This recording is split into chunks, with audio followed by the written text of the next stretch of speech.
If you have a Facebook account, you need to know about this right now. She was scammed, costing her $4,000. I don't even know how they did it. Her PayPal, savings, and checking accounts all hacked after sending that one transaction to an unknown user. Many people are looking for a bargain. One of the popular sites scammers place their fake ads is Facebook Marketplace. In this video, we're going to expose exactly how these scams work, how scammers manipulate trust, and most importantly, how you can protect yourself before it's too late. We'll break it down in plain, simple terms so you understand exactly what's happening, even if you've never been scammed before. Before we dive in, make sure to subscribe to the channel and hit the notification bell so you don't miss any critical updates like this in the future. But just over the weekend, she was scammed. Mr. Maidens found what he believed to be was a great deal on a '63 Corvette. But he ended up being scammed, losing over $26,000. Chapter 1. What the scam is. The first thing you need to understand is exactly what this scam looks like and how it begins. At its core, it's deceptively simple. Scammers often start by posing as someone you know, a friend, a family member, or even a Facebook page that looks legitimate. They reach out with a message or a friend request, often something that seems harmless at first, like, "Hey, check out this video," or "Can you help me with this?" Once they've made that initial connection, the real setup begins. They use this trust to lure you into clicking a link, downloading a file, or providing personal information, your login credentials. Within seconds, your account, your private messages, and even your financial information can be at risk. What makes this scam especially dangerous is how cleverly it's designed to go unnoticed. Unlike obvious phishing emails or pop-ups, these scams can slip in through direct messages, comments, or even in posts that appear in your feed.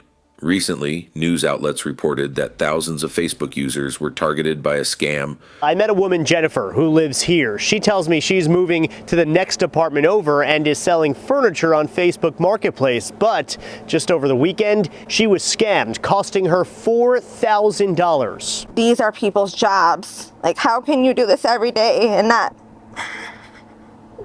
feel bad? Jennifer Staub listed a dining set on Facebook Marketplace. She says a woman named Vanessa told her she was interested. She said, my account is a business, so it's asking me to confirm the email of the intended recipient.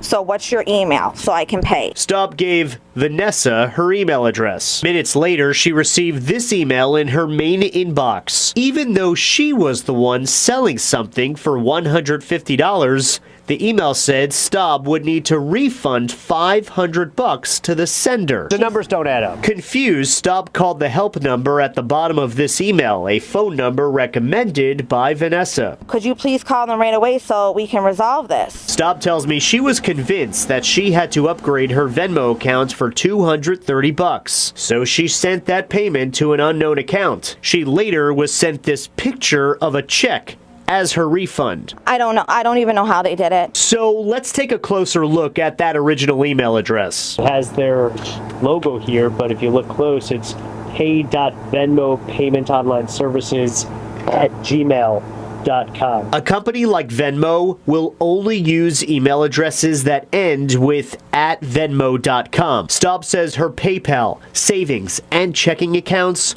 all hacked after sending that one transaction to an unknown user. A total of about $4,000 in unknown withdrawals. I've gotten a decline from PayPal. Consumer experts say if you don't understand why you'd be paying for something, don't share your personal information online. Chapter 2. Why it works.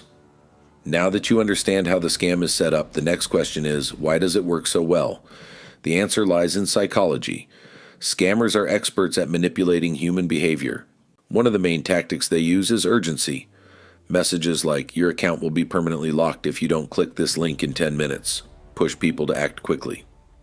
When your brain senses a time limit, it often bypasses rational thinking and jumps straight into action.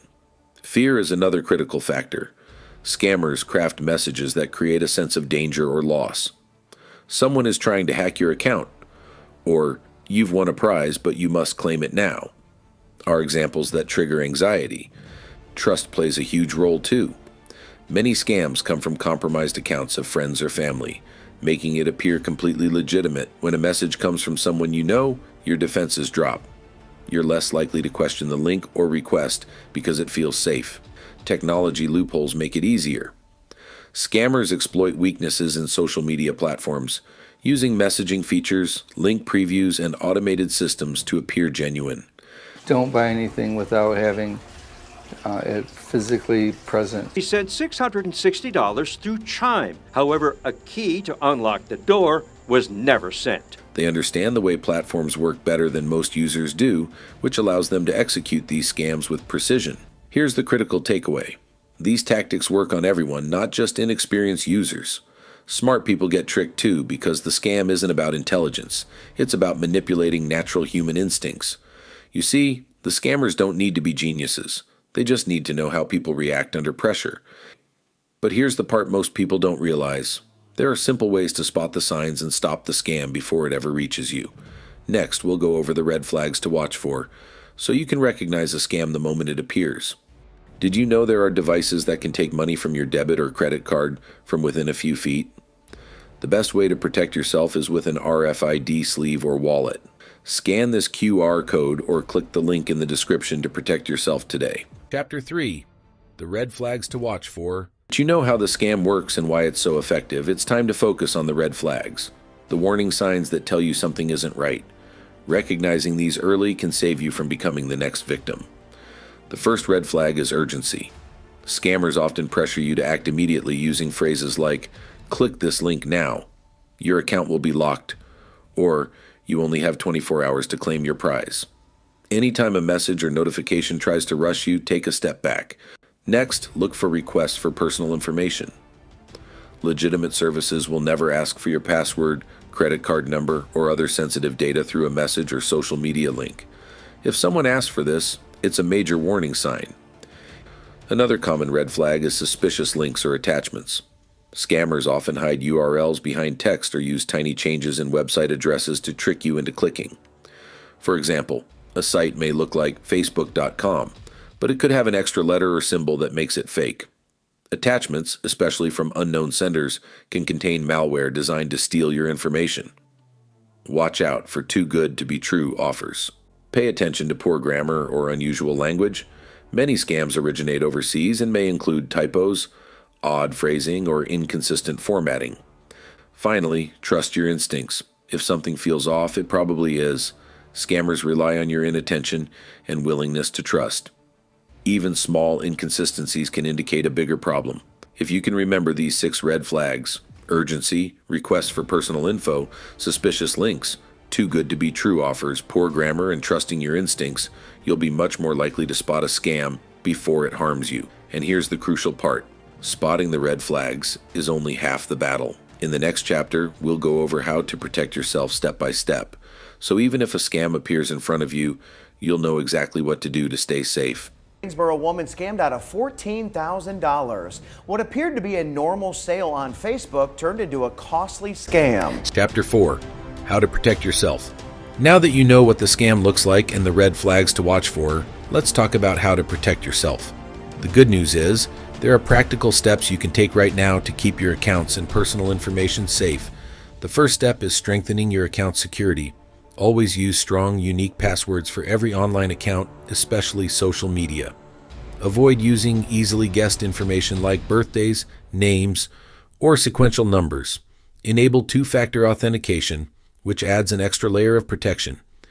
This means even if someone gets your password, they won't be able to access your account without a verification code sent to your device. Next, be cautious with links and attachments. Before clicking, hover over the link to see the full URL. If it looks suspicious, don't click it. Avoid downloading files from unknown senders or suspicious sources, as these can contain malware designed to steal your information. Regularly, update your privacy settings on Facebook and other social media platforms.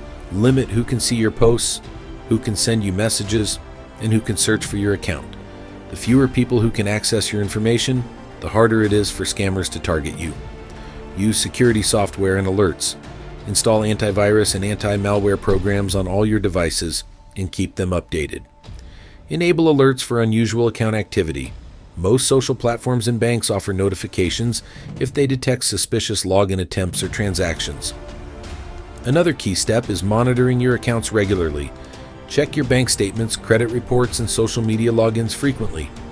Early detection of unusual activity can prevent bigger problems down the line. Finally, educate yourself and others. Scammers rely on ignorance and inattention. By staying informed and sharing tips with friends and family, you reduce the chances of falling victim. Knowledge is one of your most powerful tools. These steps cover both quick fixes and long-term strategies. Quick fixes like changing passwords and enabling two-factor authentication protect you immediately. Long-term strategies like monitoring accounts and keeping software updated ensure ongoing safety. And here's the important part. Even the best precautions won't work if you ignore the signs.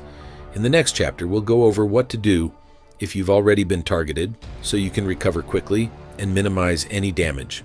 Don't buy anything without having it physically present. More than a quarter of Australians have been targeted by scammers or other crooks while selling goods on an online marketplace. Chapter 5.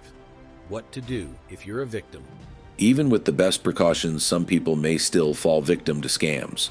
If that happens, the most important thing is to act quickly. The first step is secure your accounts. Change your passwords on all affected accounts immediately. If you cannot access your account because it's been taken over, use the platform's recovery options to regain control. Next, contact your bank or financial institutions if any money or credit cards were compromised. Explain the situation and follow their guidance on freezing accounts, disputing charges, or monitoring for suspicious activity. It's also essential to report the scam to the authorities. In the United States, the Federal Trade Commission (FTC) collects complaints about online scams. Other countries have similar consumer protection agencies. Notify friends and family if your account was compromised. Scammers often use hacked accounts to reach other people. Letting your contacts know helps them avoid falling victim to the same scam. Consider credit monitoring and identity protection services if personal information like social security numbers or bank details were exposed. Document everything. Save emails, messages, screenshots, and any other evidence. This documentation is critical if you need to prove what happened to your financial institutions, social media platforms, or law enforcement. Finally, remember to take preventive action for the future. Update all passwords, review privacy settings, and educate yourself about common scams. Staying informed and vigilant is the best way to avoid becoming a victim again. And here's the key takeaway. Recovering from a scam isn't just about fixing immediate problems. It's about learning from the experience, building stronger security habits, and staying alert so the next scam attempt never succeeds. In the next section, we'll wrap up with a final message and a simple call to action. But first, remember, every precaution you take today could save you from major headaches tomorrow. You've now seen exactly how these scams operate, why they work, the red flags to watch for, and the steps to protect yourself or recover if you've been targeted. Knowledge is your best defense, and taking action today can save you from serious problems tomorrow. If you found this video helpful, make sure to subscribe to the channel and turn on notifications so you never miss another critical update. And remember, if you think this video was great, wait until you see the next one. You won't want to miss what we reveal next.